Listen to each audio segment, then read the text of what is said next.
Bonjour à tous, bienvenue sur la chaîne Guérir l'anxiété et les crises d'angoisse et aujourd'hui je vais répondre à une de vos questions. Alors, quelqu'un qui me demande « Bonjour, j'aimerais savoir, peut-on guérir de la déréalisation, dépersonnalisation et de l'agoraphobie et quelle thérapie faire pour en sortir réellement? Cela fait 7 ans que ça dure. Et que faire quand on fait une crise de panique de déréalisation pour la stopper le plus facilement, s'il vous plaît, merci. » Alors déjà, je te remercie pour cette question. Et au final, c'est plusieurs questions, donc on va tout prendre dans le détail. Donc, peut-on guérir de la déréalisation, dépersonnalisation? Oui, bien sûr, heureusement. C'est vrai que c'est pas simple à vivre parce qu'on se sent un peu bizarre, on comprend plus trop ce qui se passe, on se reconnaît plus. Mais évidemment qu'on peut en guérir. Heureusement qu'on reste pas toute sa vie dans cet état.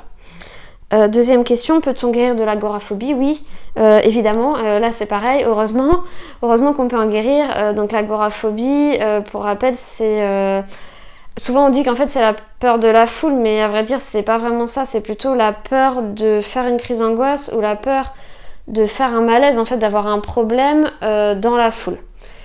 Et du coup, souvent, à l'extrême, ça va conduire en fait à ne plus sortir de chez soi. En fait, je sais pas si c'est ça que tu entends par agoraphobie, mais on peut imaginer que c'est ça.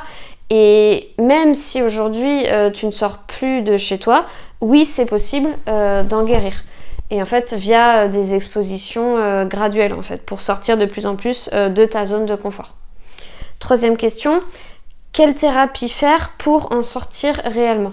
La thérapie la plus conseillée pour tous les types de troubles anxieux, c'est la TCC, la thérapie comportementale et cognitive.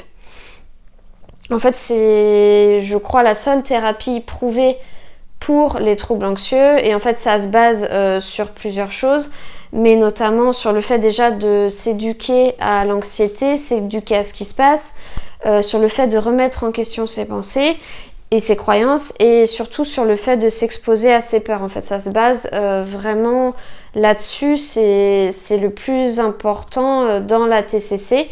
Et l'idée, c'est qu'en fait, en se confrontant à ses peurs, on n'en ait plus peur en fait au final. Et donc, on puisse refaire ce qu'on ne faisait plus avant. Et donc ça vaut à la fois pour la déréalisation, dépersonnalisation et encore plus pour l'agoraphobie. Tu me dis que ça fait 7 ans que ça dure, je suis vraiment désolée pour toi, c'est très très long, mais même si ça fait 7 ans, si ça fait 1 mois, si ça fait 20 ans, si ça fait 30 ans, il y a toujours des solutions et il faut pas désespérer. Et donc dernière question, que faire quand on fait une crise de panique de déréalisation pour la stopper le plus facilement, s'il vous plaît? Alors moi je vais différencier les deux, mais là dans ton commentaire tu parles comme si c'était la même chose.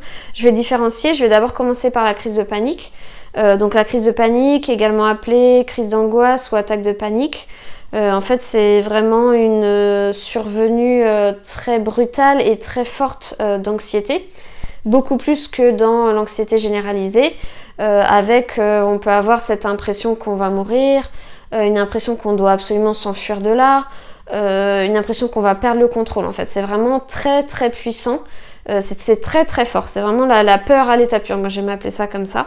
Et du coup, j'ai toute une vidéo à ce sujet sur que faire pour stopper une crise d'angoisse, donc du coup je t'invite à aller la voir.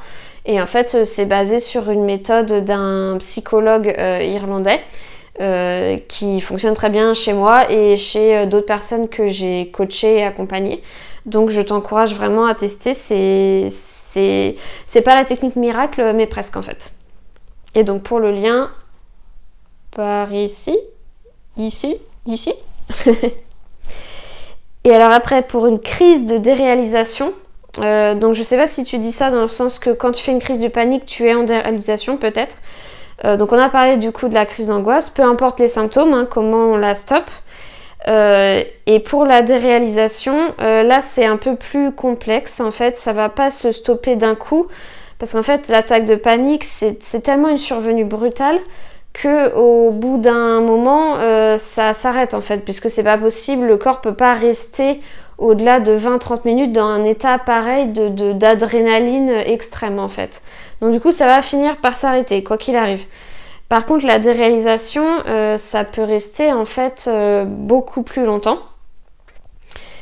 Et du coup, c'est vraiment différent. Et donc, bon, là aussi, j'ai fait une vidéo à ce sujet, donc je vous remettrai le lien. Mais en fait, l'idée, c'est de... Parce que souvent, quand ça nous arrive, on va être focus dessus, en fait. Et ça va un peu aggraver le problème, même si évidemment, on le fait pas exprès, hein. Mais ça va aggraver le problème, et plus on va se focaliser dessus, plus on va être obsédé par ça, et plus ça va rester parce qu'on va plus penser qu'à ça, et voilà. Et du coup, l'idée pour aller mieux, ça va être en fait d'essayer justement de plus être focus dessus, mais d'essayer d'être focus sur autre chose.